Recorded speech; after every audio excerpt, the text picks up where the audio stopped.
I'm looking at graphing a function using transformations, including vertical shifts and horizontal shifts. And I'm looking at the square root function, and in this case, I've changed it up a little bit, and I'm looking at a negative in front of the square root function. So I have a negative square root of x minus 1 minus 2 on the outside. Now, the negative on the outside of the square root acts way differently from when it's on the inside, and we'll look at that in another lesson when it's on the inside. But right now we're going to focus on the outside, and what that does, that negative on the outside of the function does a reflection, which we'll talk about that in a minute. But before I ever start, I've got to start and look at what the parent function is. In this case, the parent function is going to be the square root of x. And if we graph just the square root of x, we start at the origin, and it looks something like this. So now let's take into account our negative in front of it.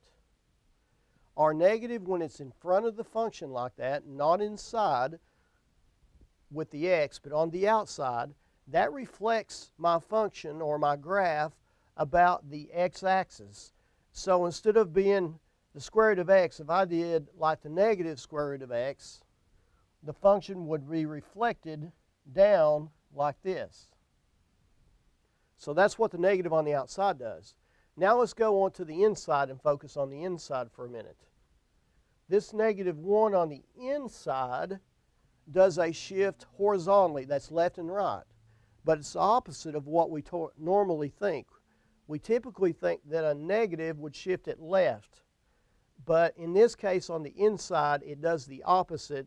It's going to shift it to the right. So the function now shifts, and let me change color here. The function now shifts here and goes like that. And I should have drawn it down a little bit more, but you get the idea. Okay, and then now I'm going to go to the outside, and I'm going to focus on the negative 2 on the outside.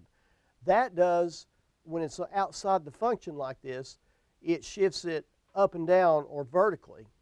And it's exactly the way we would expect it to be. When it's negative, it shifts it down. When it's positive, it shifts it up. In this case, it's a negative 2, so it would take my point here, and it's going to shift me down 2. So now my graph starts here, and it goes like that. So this would actually be my resulting graph when I'm finished. Now, to help you see it a little clearer, I'm going to use the TI Inspire to kind of graph this also, so you can kind of see what I'm talking about. So I start with a graph page, and I type in my function. I put my sign key in first because it's negative. Use Control and the square root key to get to the square root, or the square key to get to the square root. And then I do x, subtract 1, and then I arrow to the left to go to the outside, and then I subtract 2.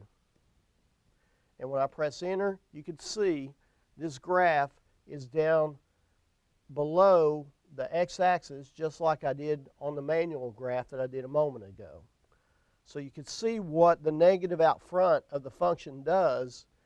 It reflects the graph about the x-axis here.